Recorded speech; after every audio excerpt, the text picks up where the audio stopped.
Imagínate ser un piloto de carga en el borde exterior. Solo quieres hacer tu trabajo, cobrar tus créditos y evitar problemas. Pero de pronto, el Imperio destruye un planeta pacífico como Alderaan, nada más para asustar a la galaxia. Una pésima decisión. Ese ataque hizo que más sistemas se pusieran en su contra y le dejó clarísimo a la Alianza Rebelde que estaban tratando con un gobierno sin límites. Palpatine y los suyos juraban que podían controlarlo todo a pura mano dura. Sin embargo, ese fue su mayor error. Hoy vamos a revisar las decisiones que hundieron a este régimen y el error de estrategia que los condenó desde el primer día.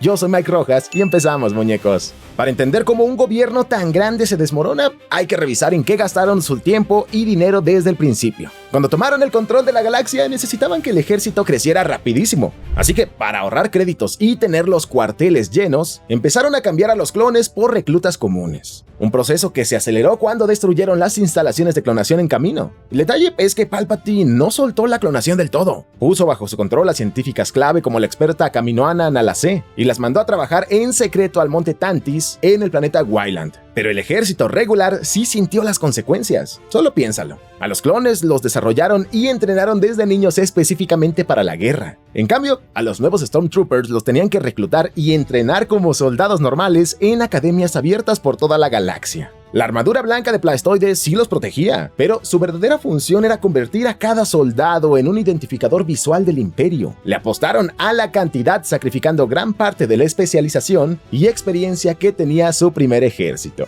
En la política hicieron lo mismo. Por casi 20 años el Senado Galáctico fue perdiendo su poder poco a poco hasta volverse una fachada. Hacían las reuniones nada más para aparentar que todo seguía normal. Pero senadores como Bail Organa y Mon Mothma aprovecharon eso para organizar y financiar a los rebeldes frente al gobierno. Con tantas agencias de inteligencia, parece broma que no detuvieran a la rebelión a tiempo. Pero la culpa la tenía su propio estilo de trabajo. El emperador armó a propósito un gobierno súper dividido para evitar que algún comandante acumulara mucho poder y quisiera quitarle el mando. Así que, en lugar de hacer equipo, los líderes imperiales gastaban toda su energía en vigilarse y estorbarse entre ellos. Esto era súper notorio en la Oficina de Seguridad Imperial. Su trabajo era proteger al régimen, pero los supervisores competían tanto entre sí y la estructura estaba tan dividida que era muy difícil que la información se juntara para armar el panorama completo. Por eso, los contrabandistas, los espías y las grandes figuras de la rebelión operaban frente a ellos, mientras los oficiales estaban muy ocupados peleándose por un ascenso.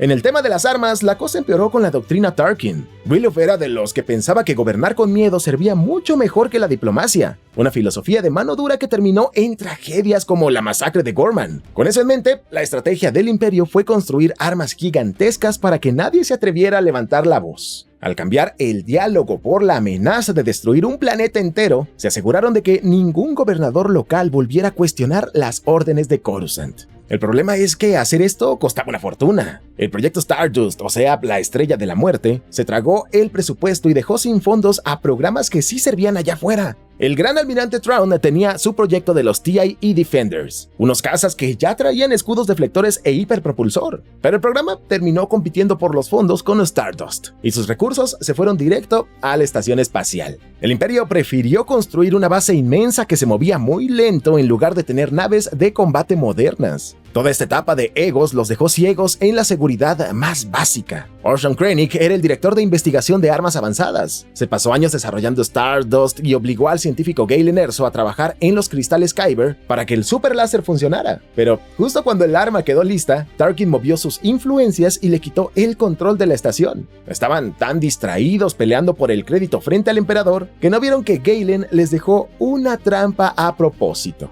Dejó todo el sistema listo para que un disparo preciso en un puerto de escape térmico de apenas un par de metros iniciara una reacción en cadena. Todo ese dinero y años de trabajo, listos para volar en pedazos por un simple puerto de escape. Con la Estrella de la Muerte lista para usarse, Palpatine disolvió el Senado para siempre, poco antes de la batalla de Yavin. Su idea era borrar cualquier rastro de la República y pasarle el control a los líderes regionales. Al quitar el Senado, hizo que la estabilidad de todo su gobierno dependiera de una sola instalación, y vaya que les avisaron del peligro. El general Cassio Tage, de los pocos oficiales que sí tomaba en serio a los rebeldes, les repetía que depender de una sola base era un gran error. Él prefería confiar en las flotas convencionales, con naves capaces de atacar varios sistemas a la vez, pero no lo escucharon. El desastre en Yavin fue el resultado. perdieron su base militar más grande, se quedaron sin el arma para asustar a todos y para colmo, ya habían cerrado el Senado. Le demostraron a toda la galaxia que ya no había opciones legales para defenderse, y eso provocó que muchísimos planetas empezaran a apoyar a la Alianza Rebelde.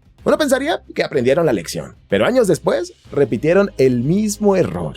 Construyeron la segunda estrella de la muerte cerca de Endor y ponen el generador del escudo en una luna boscosa habitada por Ewoks. Los oficiales imperiales vieron a estas criaturas y pensaron que no hacían nada, ignorando todo el conocimiento que los nativos tenían de su entorno. Menospreciar a los locales fue lo que permitió que esta tribu hiciera equipo con los rebeldes y les ayudaran a tumbar las defensas en tierra. Y esa actitud de superioridad venía del mismísimo emperador. Él mismo armó la trampa en el planeta, dejó los planos expuestos para que los rebeldes llegaran, alistó a su flota para interceptarlos y bajó a una legión de tropas. Mientras atacaban el generador y las naves disparaban en el espacio, Palpatine estaba súper seguro de que ya había ganado. Se puso a torturar a Luke frente a Vader, pero había un detalle crucial. El vínculo familiar podía despertar la identidad de Anakin. Sidious confió en que lo tenía dominado y ese exceso de confianza le costó la vida.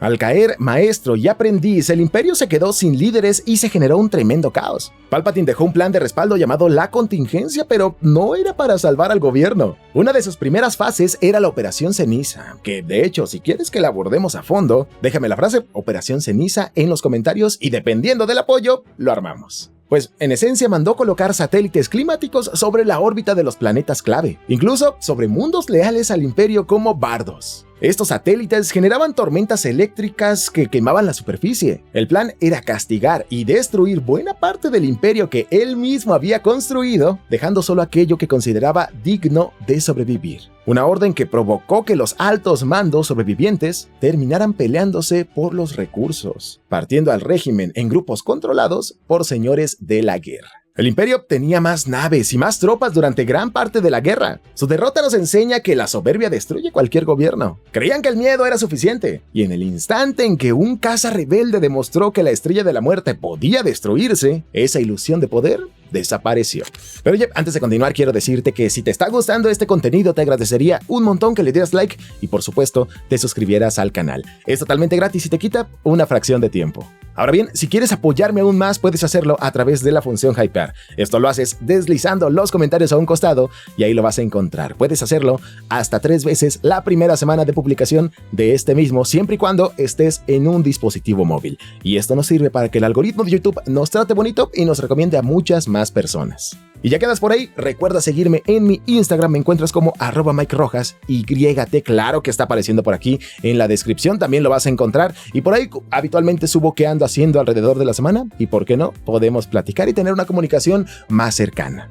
Y claro que jamás se me van a olvidar los miembros del canal, que precisamente están apareciendo en esta parte inferior.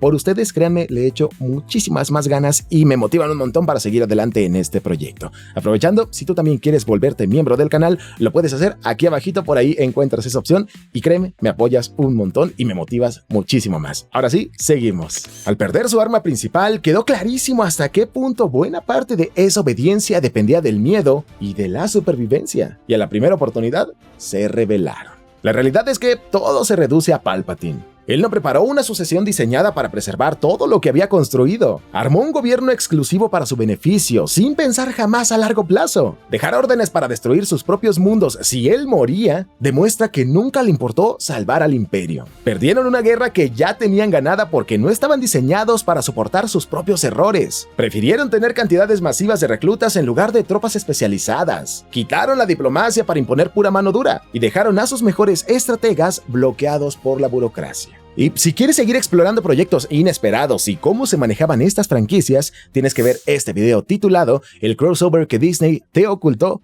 por 10 años. Aquí analizamos a detalle todo lo relacionado con Hope Assembles, la obra que va a unir a los personajes de Marvel con todo el universo de Star Wars. Te aseguro, este video te va a dar que pensar. Yo soy Mike Rojas y te veo por acá.